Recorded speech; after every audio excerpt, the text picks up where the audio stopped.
الصلاۃ والسلام علی سید المرسلین اما بعد اعوذ باللہ من الشیطان الرجیم بسم اللہ الرحمن الرحیم ان اللہ و ملائکتہ یصلون علی النبی یا ایھا الذین آمنوا صلوا علیہ وسلموا تسلیما اللہم صلی علی سیدنا و مولانا محمد وبارک وسلم علیہ الصلاۃ والسلام علیک یا سیدی یا رسول اللہ وعلی آلک و اصحابک یا سیدی یا حبیب اللہ۔ ناظرین، میں ہوں احمد مجتبیٰ ہزارہ ڈویژن نیوز کے ساتھ آج پھر رمضان ٹرانسمیشن کے ساتھ آپ کی خدمت میں حاضر ہیں، اور آج ہمارے ساتھ موجود ہیں بلبل چمنستان رسالت۔ اللہ تبارک و تعالیٰ نے بڑی خوبصورت آواز سے نوازا ہے جناب حافظ سہیل صاحب، اور آج کے ہمارے نئے مہمان علامہ باسط صاحب، حضرت علامہ مولانا باسط صاحب آج ہماری اس ٹرانسمیشن کے مہمان ہیں۔ میں بلا تاخیر، چونکہ ہمارے پروگرام کا جو ٹائم ہے بہت شارٹ ہے، میں سہیل صاحب سے ملتمس ہوں کہ وہ ہدیہ نعت سے اس ٹرانسمیشن کا آغاز کریں۔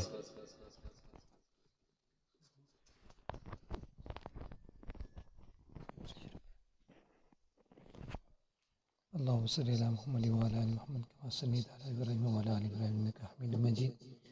اللہم بارک علی محمد وعلی آل محمد کما بارکت علی ابراہیم وعلی آل ابراہیم انک حمید مجید۔ میں انتہائی مشکور ہوں ان دونوں بھائی ہم سب کا جنہوں نے آج محبت بھری دعوت کے ساتھ آج پھر اس ہزارہ ڈویژن پہ دعوت دی، اور یہاں پر حاضری کی سعادت حاصل ہو رہی ہے۔ اللہ رب العزت سے دعا ہے اللہ رب العزت ہمارا یہاں پہ مل بیٹھنا اپنی پاک بارگاہ میں قبول و منظور فرمائے۔ مختصر سی حاضری بہت اجازت چاہوں گا۔ شاعر کہتا ہے حقیقت میں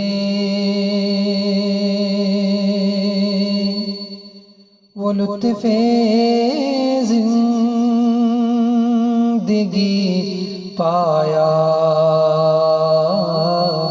نہیں کرتے، سبحان اللہ۔ حقیقت میں وہ لطف زندگی پایا نہیں کرتے،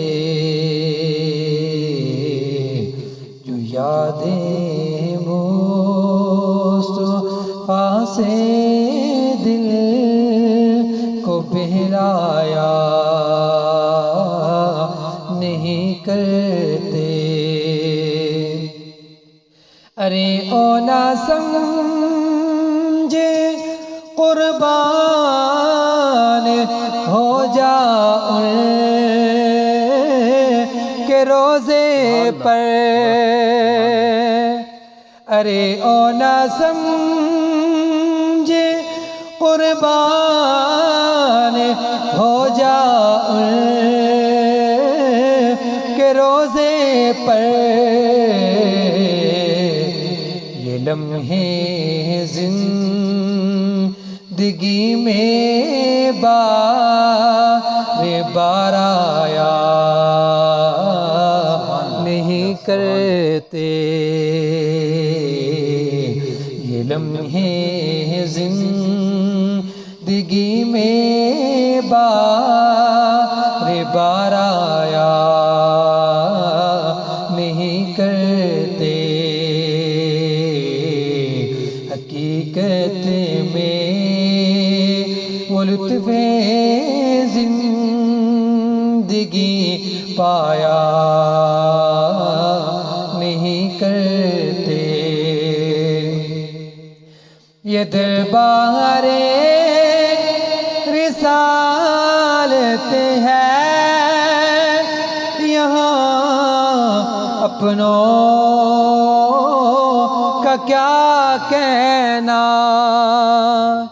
یہ دربار رسالت ہے یہاں اپنوں کا کیا کہنا، یہاں سے ہاتھ خالی غیر بھی جایا نہیں کرتے، یہاں سے ہاتھ خالی گئے میں وہ لطف زندگی پایا نہیں کرتے۔ اور مولانا عبد الباسط بہت ہی خوبصورت شعر، محمد مصطفیٰ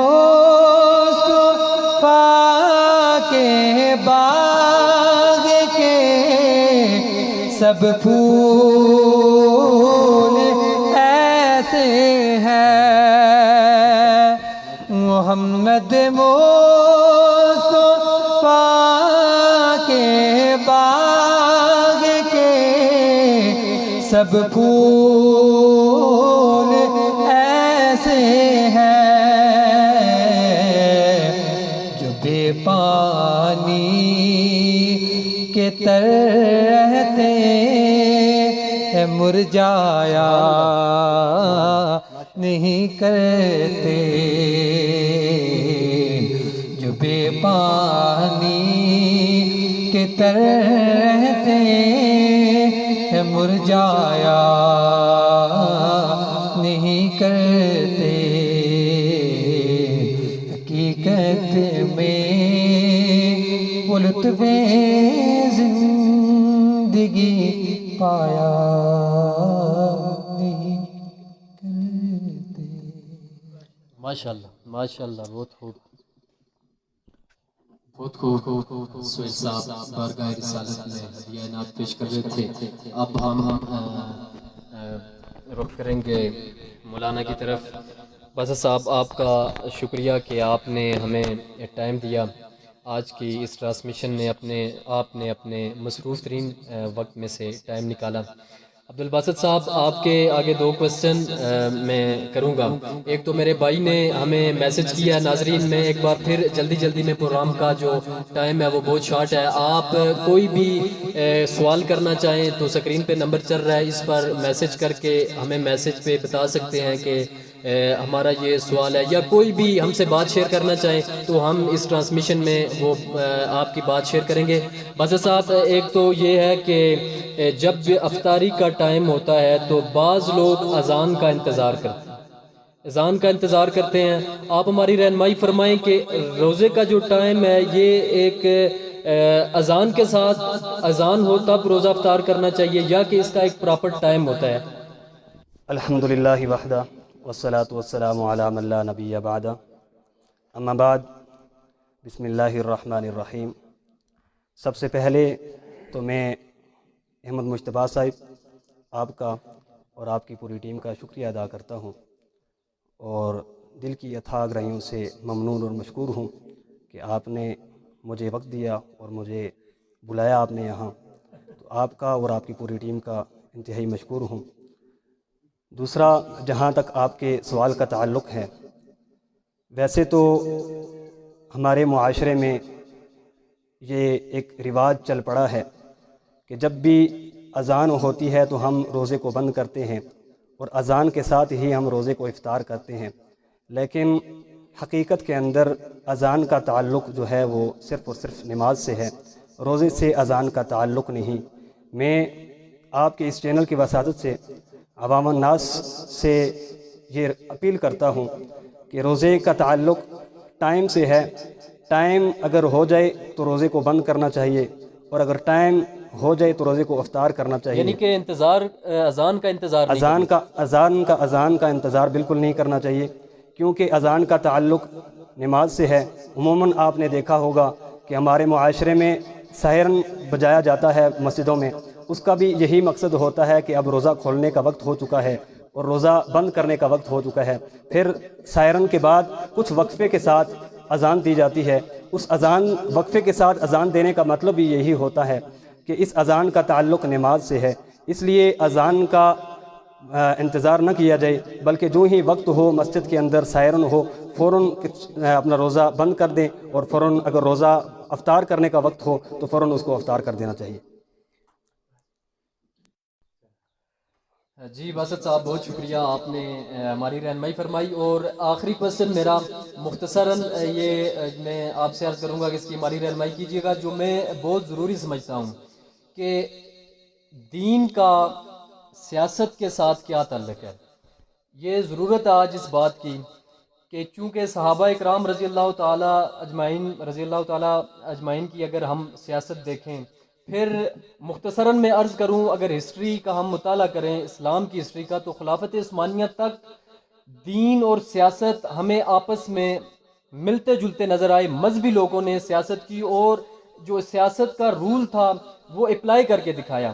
تو ہمارا جو شاعر مشرق ہے ڈاکٹر علامہ محمد اقبال صاحب نے بھی ایک شعر بولا تھا، آپ کی اجازت سے وہ میں عرض کروں گا، آپ ہماری رہنمائی کیجیے گا کہ جلاد بادشاہی ہو کہ جمہوری تماشا ہو، جلال بادشاہی ہو کہ جمہوری تماشا ہو، جدا ہو دین سے سیاست تو رہ جاتی ہے چنگیزی۔ ہماری رہنمائی کیجیے گا آپ سے۔ بسم اللہ الرحمن الرحیم۔ دیکھیں، ہمیں دین سے یہ سبق ملتا ہے کہ دین اور سیاست دونوں ایک ہی چیزیں ہیں، ملتی جلتی چیزیں ہیں۔ آپ علیہ الصلاۃ والسلام کے دور کے بعد حضرات صحابہ کرام نے اپنے اپنے اوقات میں اپنی اپنی خلافت میں انہوں نے سیاست کی، اور آپ کے سامنے ہے سیدنا ابو بکر صدیق رضی اللہ تعالی عنہ کا دور۔ سیدنا ابو بکر صدیق رضی اللہ تعالی عنہ نے اپنے دور میں کتنے مربع میل پر حکومت قائم کی، اور حکومت قائم کرنے کا جو بنیادی مقصد تھا اور بنیاد جس کی تھی وہ یہ سیاست ہی تھی۔ سیاست کے اعتبار سے ہی سیدنا ابو بکر صدیق رضی اللہ تعالی عنہ نے اس دین کا نفاذ کیا۔ اسی طرح سیدنا ابو بکر صدیق رضی اللہ تعالی عنہ کے بعد سیدنا عمر فاروق رضی اللہ تعالی عنہ کا دور آتا ہے۔ سیدنا عمر فاروق رضی اللہ تعالی عنہ نے اپنے دور میں اس سیاست کے ذریعے ہی اسلام کو نافذ کیا۔ پھر سیدنا عمر فاروق رضی اللہ تعالی عنہ کے بعد سیدنا عثمان غنی رضی اللہ تعالی عنہ کا دور آتا ہے۔ سیدنا عثمان غنی رضی اللہ تعالی عنہ نے بھی اپنے اس سیاست کے ذریعے ہی اسلام کو نافذ کیا۔ پھر سیدنا عثمان غنی رضی اللہ تعالی عنہ کے بعد سیدنا علی رضی اللہ تعالی عنہ کا دور آتا ہے۔ سیدنا علی رضی اللہ تعالی عنہ نے بھی اس سیاست کے ذریعے ہی اسلام کو نافذ کیا۔ سیدنا علی رضی اللہ تعالی عنہ کے بعد سیدنا حسنین کریمین شریفین ان کا دور آتا ہے، انہوں نے بھی اپنا اس سیاست کے ذریعے ہی اسلام کو نافذ کیا۔ پھر سیدنا حسنین کریمین کے بعد سیدنا امیر معاویہ رضی اللہ تعالی عنہ کا دور آتا ہے۔ سیدنا امیر معاویہ رضی اللہ تعالی عنہ نے 64,65,000 مربع میل پر حکومت قائم کی اور اسلام کو نافذ کیا۔ یہ کس اعتبار سے کیا، کس لیے کیا؟ یہ سیاست تھی سیدنا امیر معاویہ رضی اللہ تعالی عنہ کے پاس۔ سیدنا امیر معاویہ رضی اللہ تعالی عنہ کو امام سیاست و تدبر بھی کہا جاتا ہے، صرف اسی لیے کہ سیدنا امیر معاویہ رضی اللہ تعالی عنہ نے اس سیاست کے ذریعے 64,65,000 مربع میل پر اسلام کو نافذ کیا۔ پھر سیدنا امیر معاویہ رضی اللہ تعالی عنہ کے بعد کے ادوار جتنے بھی ہیں وہ دیکھیں آپ، وہ آپ کو دین کے ساتھ ملتے جلتے نظر آئیں گے، لیکن اس کا تعلق دین کے ساتھ تب ہوگا جب اس کے اندر سے جھوٹ، فراڈ اور دھوکہ بازی ختم ہوگی۔ ہم اگر اس سیاست کو، آج جو ہمارے پاس یہ سیاست موجود ہے نام نہاد سیاست، اگر ہم اس کو اس جھوٹ سے اور دھوکہ بازی سے اور فراڈ سے اس کو دور کریں گے تو یقین مانیے ہمارے لیے یہ سیاست دین کا حصہ ہے۔ اسی لیے علامہ اقبال نے کہا تھا کہ اگر جدا ہو جائے دین سے سیاست تو رہ جاتی ہے چنگیزی۔ وآخر دعوانا الحمدللہ رب العالمین۔ بہت خوب، آپ نے بہت اچھی رہنمائی کی، اور جو ہمارے شاعر مشرق تھے انہوں نے جو ایک ہماری رہنمائی کے لیے، ویسے تو بہت بڑا یہ وسیع ٹاپک ہے لیکن مختصراً یہ شعر جو اقبال نے پیش کیا تھا کہ جلاد بادشاہی ہو کہ جمہوری تماشا ہو، جدا ہو دین سے سیاست تو رہ جاتی ہے چنگیزی۔ انشاءاللہ تعالی ناظرین، زندگی رہی تو ہم کل دوبارہ آپ کی خدمت میں حاضر ہوں گے انہی مہمانوں کے ساتھ۔ تب تک کے لیے اجازت دیجیے، اللہ حافظ۔